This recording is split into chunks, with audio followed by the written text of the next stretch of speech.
कभी कभी धरती के कुछ कोनों में ऐसे राज छिपे होते हैं जो सदियों से इंसानी समझ से परे हैं। हिमालय की बर्फीली चोटियों में एक ऐसी ही जगह है, रोहतांग पास। 13,000 फीट की ऊंचाई पर फैली बर्फ, जहां इंसान का हर कदम उसकी जिंदगी और मौत के बीच का फासला तय कर सकता है। पर इस ऊंचाई से भी ऊंचा है यहाँ का रहस्य, वो रात जब अंधेरे में नीली हरी रोशनी ने सबको डरा दिया। लोकेशन का विस्तार से वर्णन।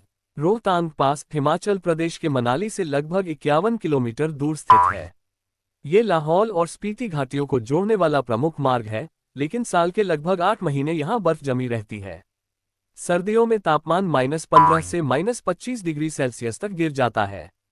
बर्फ इतनी मोटी जमती है कि कई बार सड़क पूरी तरह गायब हो जाती है और सिर्फ सफेद रेगिस्तान जैसा नजारा होता है। दोपहर तक भी सूरज की रोशनी मध्यम होती है और शाम ढलते ही यहाँ अंधेरा उतना ही गहरा हो जाता है जितना किसी गुफा में होता है।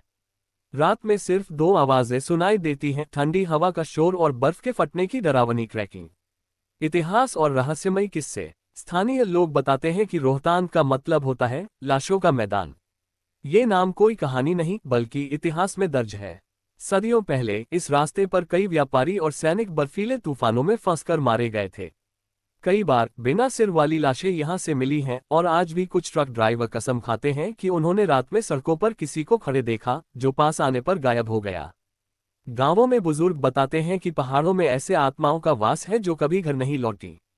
कुछ कहते हैं ये आत्माएं मदद करती हैं तो कुछ कहते हैं ये हमेशा के लिए राह भटका देती हैं। घटना से पहले की रात। ये दिसंबर 2014 की बात है। सर्दियों की सबसे ठंडी रातों में से एक। आसमान बादलों से ढका था, चांद कहीं दिख नहीं रहा था और तापमान -20 डिग्री सेल्सियस के आसपास था। मनाली से लाहौल की ओर सेना का एक छोटा काफिला निकल चुका था। 3 ट्रक, 2 जीप और 10 जवान, सभी ऊनी कपड़ों में लिपटे, हथियार साथ लिए और रेडियो पर लगातार संपर्क बनाए हुए। शाम 6 बजे तक सब सामान्य था, लेकिन जैसे जैसे वो ऊंचाई पर चढ़ते गए, बर्फबारी तेज हो गई और दृश्यता विजिबिलिटी घटकर मात्र 15 मीटर रह गई। रात 2:30 बजे काफिला रोहतांग पास के बीच में बर्फ के बीच फंस गया। रेडियो सिग्नल गायब हो चुके थे, मोबाइल नेटवर्क का सवाल ही नहीं उठता। इसी सन्नाटे में एक जवान ने दूर पहाड़ की ढलान पर अजीब नीली हरी रोशनी देखी। जवान अजय ठाकुर, काल्पनिक नाम, उस समय तीसरे ट्रक के पास खड़ा था। ठंड इतनी थी कि सांस का धुआं हर बार मुंह से निकलकर तुरंत जमने जैसा महसूस हो रहा था। वो आसमान में बर्फ के टुकड़े तैरते देख रहा था जब अचानक उसकी नजर दूर पहाड़ की ढलान पर गई। वहां बर्फ के बीच एक नीली हरी चमक धीरे धीरे ऊपर नीचे हो रही थी, जैसे कोई भारी चीज हवा में तैर रही हो। पहले तो उसे लगा कि ये किसी की टॉर्च है, लेकिन वो रोशनी जमीन से करीब 10-12 फीट ऊपर थी और उसके आसपास बर्फ अजीब ढंग से चमक रही थी। रोशनी का पास आना। अजय ने बाकी जवानों को बुलाया। तीनों ने मिलकर देखा, रोशनी अब और पास आ रही थी। उसके साथ ही उनके कानों में एक अजीब धीमी हम जैसी गूंज सुनाई देने लगी। ये आवाज किसी इंजन की नहीं थी, बल्कि ऐसी थी जैसे लोहे के अंदर से कोई चुंबकीय कंपन निकल रहा हो। ठंड में उनके हाथ कांप रहे थे, लेकिन आंखें उस रोशनी से हट नहीं रही थीं। परछाइयों का प्रकट होना। जैसे ही रोशनी करीब आई, उसके नीचे से काले धुंध जैसे आकार उभरने लगे। ये आकार इंसानी कद के थे, लेकिन उनके चेहरे दिखाई नहीं दे रहे थे। अजीब बात यह थी कि उनके कोई पैर नहीं थे, वे सीधे बर्फ पर ऐसे फिसल रहे थे जैसे गुरुत्वाकर्षण का कोई असर ही न हो। एक जवान ने कहा, ये क्या है, इंसान है या? अजय ने राइफल संभाली, लेकिन उसका हाथ सुन्न पड़ चुका था। डर का पहला झटका। अचानक एक परछाई बाकी से अलग होकर सीधे उनकी ओर बढ़ने लगी। उसकी चाल तेज नहीं थी, लेकिन उसकी मौजूदगी इतनी भारी थी कि तीनों जवानों को लगा जैसे सांस लेना मुश्किल हो रहा हो। उनकी जीप के शीशों पर बर्फ जमी थी, लेकिन फिर भी वो काला आकार साफ दिखाई दे रहा था। अजय ने ट्रिगर दबाने की कोशिश की, लेकिन उसी पल रोशनी और परछाइयां दोनों शश जैसी आवाज के साथ हवा में घुल गईं। सन्नाटा और ठंड। रोशनी के गायब होते ही ठंड और भी बढ़ गई। जवान एक दूसरे को देख रहे थे, जैसे ये पूछना चाह रहे हो कि अभी जो देखा क्या वो सच था या दिमाग का धोखा। लेकिन सबके चेहरे पर एक ही भाव था, डर और उलझन। जवानों ने तुरंत उस जगह जाने का फैसला किया जहां रोशनी थी। टॉर्च और हथियार लेकर वे ढलान की ओर बढ़े। बर्फ में गहरे गड्ढे जैसे निशान थे, गोल, लगभग 8 फीट व्यास के, जैसे कोई भारी चीज वहां उतरी हो। उन गड्ढों के आसपास बर्फ पिघली हुई थी, जबकि तापमान -20 डिग्री सेल्सियस था, जो सामान्य परिस्थितियों में नामुमकिन था। काफिले के बाकी जवानों की प्रतिक्रिया। जब अजय ठाकुर और उसके साथियों ने वापस काफिले में आकर बाकी जवानों को घटना बताई, तो कोई चुप था, कोई शक में। लेकिन एक जवान, सुबोध रावत, अचानक सफेद पड़ गया। उसने धीरे से कहा, मैंने भी ये रोशनी देखी है, 2 साल पहले, जब मैं यहां से पहली बार गुजरा था। सुबोध का फ्लैशबैक। साल 2012 की सर्दियों में सुबोध एक ट्रांसपोर्ट काफिले के साथ इसी रास्ते पर था। रात के करीब 1 बजे उसकी ट्रक की हेडलाइट बंद हो गई। जब उसने बोनट खोला तो दूर बर्फ के बीच वही नीली हरी चमक दिखाई दी। पहले उसने सोचा कि ये सेना का कोई कैंप है, लेकिन जैसे ही वो पास पहुंचा, रोशनी हवा में उठ गई और उसके पीछे 3 काले साए दिखे जो चुपचाप उसे घूर रहे थे। सुबोध ने डर के मारे वापस मुड़कर गाड़ी स्टार्ट की और भाग निकला। उसने ये बात कभी किसी को नहीं बताई, क्योंकि उसे डर था कि लोग मजाक उड़ाएंगे। स्थानीय ड्राइवर तेंजिन लामा की कहानी। काफिले के साथ एक स्थानीय ड्राइवर तेंजिन लामा भी था, जो सालों से इस रास्ते पर चलता आ रहा था। उसने गहरी सांस ली और कहा, ये पहली बार नहीं है, ये पहाड़ जिंदा हैं, और जो मरते हैं, उनकी रूह यही रह जाती है। उसने बताया कि उसके दादा ने एक बार युद्ध के समय यहाँ बिना सिर वाली सेना देखी थी। रात के अंधेरे में बर्फ पर चलते वो सैनिक एकदम चुप थे, लेकिन उनके कदमों के निशान बर्फ में धंसते जाते थे। जैसे ही किसी ने आवाज लगाई, पूरा दल गायब हो गया, लेकिन उनके बूट के निशान अगले दिन तक बर्फ में बने रहे। पुरानी घटनाओं का दस्तावेज। साल 1971 की एक पुरानी सेना रिपोर्ट में रोहतांग पास के पास अनजानी रोशनी और मानव जैसे साए का जिक्र है, लेकिन रिपोर्ट को दृष्टिभ्रम कहकर बंद कर दिया गया। कुछ सेवानिवृत्त अफसर मानते हैं कि असली सच्चाई छुपाई गई थी, ताकि जवानों में डर न फैले। काफिले के जवान अब पूरी तरह सतर्क होकर अपने वाहनों में लौट आए, लेकिन नींद किसी को नहीं आई। हर कोई अपनी अपनी टॉर्च जलाकर बर्फीले अंधेरे में देखता रहा, कहीं फिर से वो रोशनी ना आ जाए। रात 4 बजे अचानक रेडियो में हल्की क्रैक क्रैक आवाज आई, लेकिन ये इंसानी आवाज नहीं थी, बल्कि एक अजीब धातु जैसी टोन, जैसे कोई दूर से धीमे धीमे बोल रहा हो, पर शब्द साफ न हो। रेडियो पर रहस्यमयी आवाजें, हल्की बर्फीली हवा का साउंड इफेक्ट, दूर से आती धीमी गूंज। अजीब सिग्नल। रात का समय था, 4:07। ठंड इतनी बढ़ गई थी कि जीप के शीशों पर मोटी बर्फ जम चुकी थी। अचानक रेडियो सेट में क्र ककक जैसी आवाज आने लगी। ड्यूटी पर बैठे हवलदार ने सोचा कि शायद पास के किसी आर्मी पोस्ट से सिग्नल आ रहा है, लेकिन आवाज इंसानी नहीं थी। वो किसी धातु की गूंज जैसी थी, जिसमें बीच बीच में छोटे छोटे शब्द सुनाई देते थे। हम आ रहे। ये शब्द साफ नहीं थे, लेकिन इतना समझ आ रहा था कि कोई चेतावनी दे रहा है, या शायद बुला रहा है। दूसरी बार रोशनी का आना। उसी समय काफिले के पीछे खड़े एक जवान ने देखा कि वही नीली हरी रोशनी फिर से नजर आ रही है। इस बार करीब 500 मीटर दूर बर्फीली ढलान पर। लेकिन इस बार वो अकेली नहीं थी। उसके पीछे 3 छोटी छोटी सफेद रोशनी भी चल रही थी, जैसे कोई काफिला आ रहा हो। हर रोशनी के नीचे बर्फ पिघलती दिख रही थी, जैसे कोई गर्म धातु का गोला उस पर चल रहा हो। भारी माहौल। हवा अचानक रुक गई। सन्नाटा इतना गहरा हो गया कि जवानों को अपने दिल की धड़कन सुनाई देने लगी। बर्फबारी थम गई थी, लेकिन तापमान अचानक कुछ सेकंड में -20 से -28 डिग्री सेल्सियस तक गिर गया। हवलदार ने तुरंत आदेश दिया, सभी लोग वाहनों के पास रहें और हथियार तैयार रखें। आवाजों का बढ़ना। रेडियो में अब एक नई आवाज आई। ये बिल्कुल साफ थी, लेकिन अजीब भाषा में। ऐसा लग रहा था जैसे कोई 2 अलग अलग टोन में बोल रहा हो, एक बहुत मोटी, दूसरी बहुत पतली। तेंजिन लामा, जो स्थानीय बोली जानता था, ने ध्यान से सुना और कहा, ये हमारी भाषा नहीं है, ये तो किसी इंसान की नहीं है।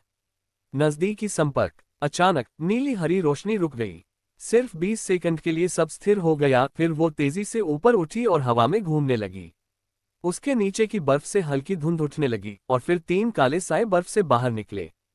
ठीक वैसे ही जैसे अजय और सुबोध ने पहले देखा था। इस बार उनमें से एक साया इतना पास आ गया कि उसकी आंखें, या शायद चमकते गड्ढे, साफ दिखाई देने लगे। गहरे काले, और उनके चारों ओर नीला हरा घेरा। संगीत यहाँ अचानक तेज हो जाता है, फिर कट हो जाता है, पूरी खामोशी। टकराव की घड़ी। भारी धीमी ड्रम बीट बैकग्राउंड में, जैसे तूफान आने वाला हो। सायों का बढ़ना।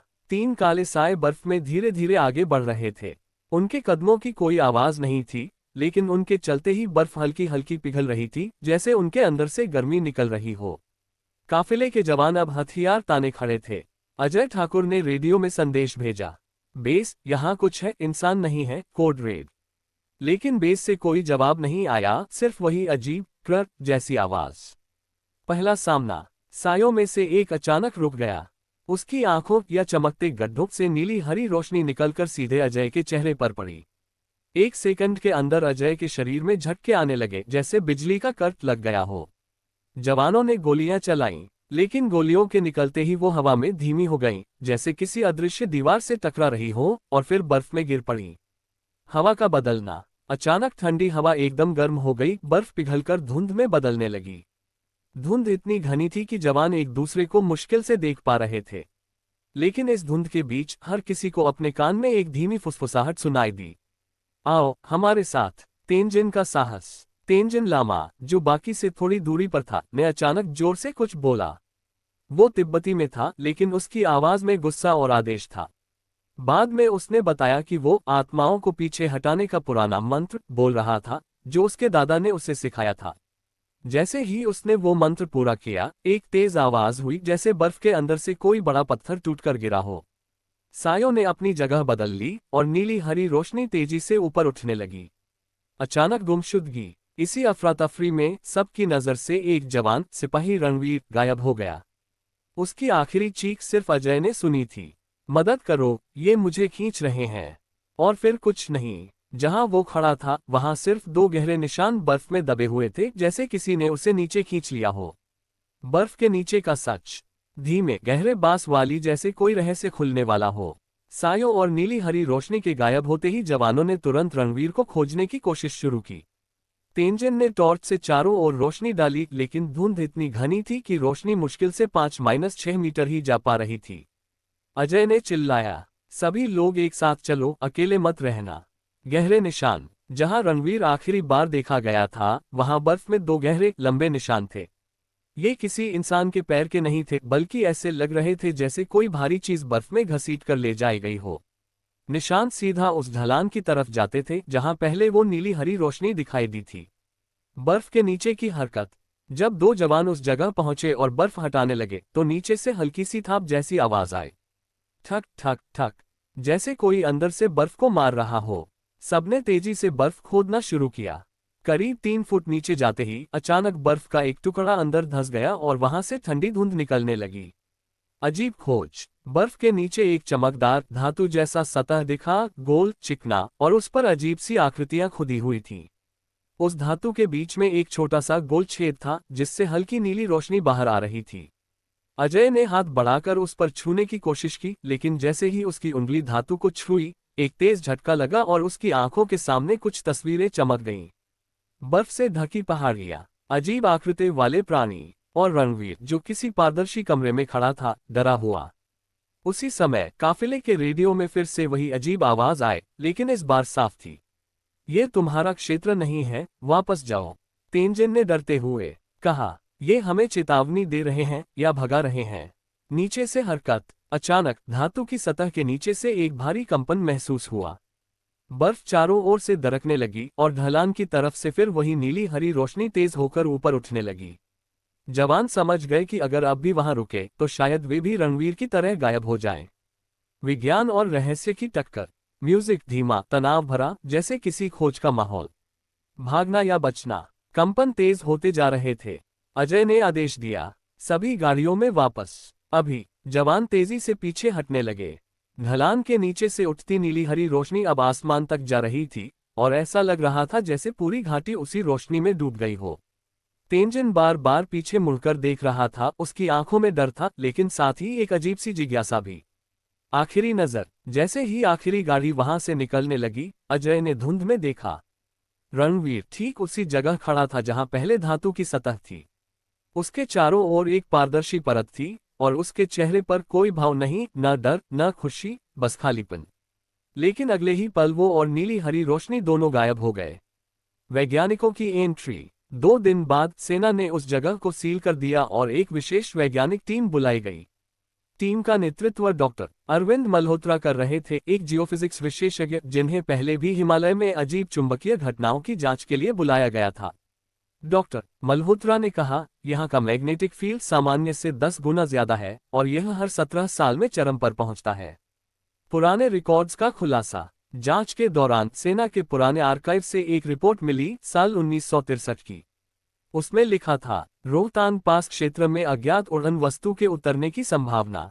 स्थानीय लोगों ने नीली रोशनी और गायब होते पशुओं की घटनाओं की शिकायत की। साइट को कोड ब्लैक के तहत बंद किया गया। इस रिपोर्ट में उस धातु की सतह का स्केच भी था जो जवानों ने बर्फ के नीचे देखी थी। अनसुलझा सवाल। डॉक्टर मल्होत्रा ने अपने अंतिम बयान में कहा, अगर यह प्राकृतिक था तो हमें इसका कोई वैज्ञानिक स्पष्टीकरण नहीं मिला, और अगर यह कृत्रिम था तो इसे बनाने वाला इंसान नहीं था। आखिरी सच या एक नया झूठ। अकेले गवाह की वापसी। घटना के लगभग 6 महीने बाद लाहौल घाटी के एक छोटे गांव में एक स्थानीय चरवाहे ने दावा किया कि उसने एक अजीब वर्दी पहने आदमी को बर्फीले ढलान से नीचे आते देखा है। जब सेना ने वहां पहुंचकर उस व्यक्ति को पकड़ा, वो रणवीर था, लेकिन उसकी दाढ़ी बढ़ी हुई थी, कपड़े वही थे जो वो रात को पहने था, और सबसे अजीब, उसकी घड़ी उसी समय पर रुकी हुई थी जब वो गायब हुआ था। रणवीर की हालत। रणवीर शांत था, लेकिन उसकी आंखों में एक डर और खालीपन था। उससे पूछताछ में वो बस इतना ही कह सका, वो हमें देख रहे हैं, हमेशा से। जब डॉक्टर मल्होत्रा ने उससे पूछा कि वो कौन है, तो रणवीर का चेहरा पीला पड़ गया और उसने जवाब देने से इनकार कर दिया। Secret video footage. घटना के एक हफ्ते बाद एक अज्ञात स्रोत से सेना के एक अफसर के पास एक वीडियो पहुंचा। वीडियो में वही ढलान था, वही नीली हरी रोशनी, लेकिन इस बार रोशनी के बीच में एक विशाल गोलाकार जहाज जैसा ढांचा साफ दिख रहा था, जिसके ऊपर छोटे छोटे धातु के गोले तैर रहे थे। वीडियो के आखिर में कैमरा जैसे ही जूम करता है, एक काले रंग का साया कैमरे के सामने से गुजरता है और फुटेज कट हो जाती है। आखिरी रिपोर्ट। सेना ने आधिकारिक बयान दिया, ये सिर्फ एक प्राकृतिक घटना थी जो बर्फीले तूफान और रोशनी के अपवर्तन से बनी। लेकिन अंदरूनी सूत्रों का दावा था कि असली रिपोर्ट को अत्यंत गोपनीय के रूप में लॉक कर दिया गया और उस साइट को अब नो एंट्री जोन बना दिया गया है। लेकिन 3 महीने बाद डॉक्टर मल्होत्रा की निजी डायरी मिली, जिसमें उन्होंने लिखा था, रोहतांग में जो देखा वो सिर्फ एक चेतावनी थी। असली दरवाजा अभी खुला नहीं है। जब वो खुलेगा, शायद हम तैयार न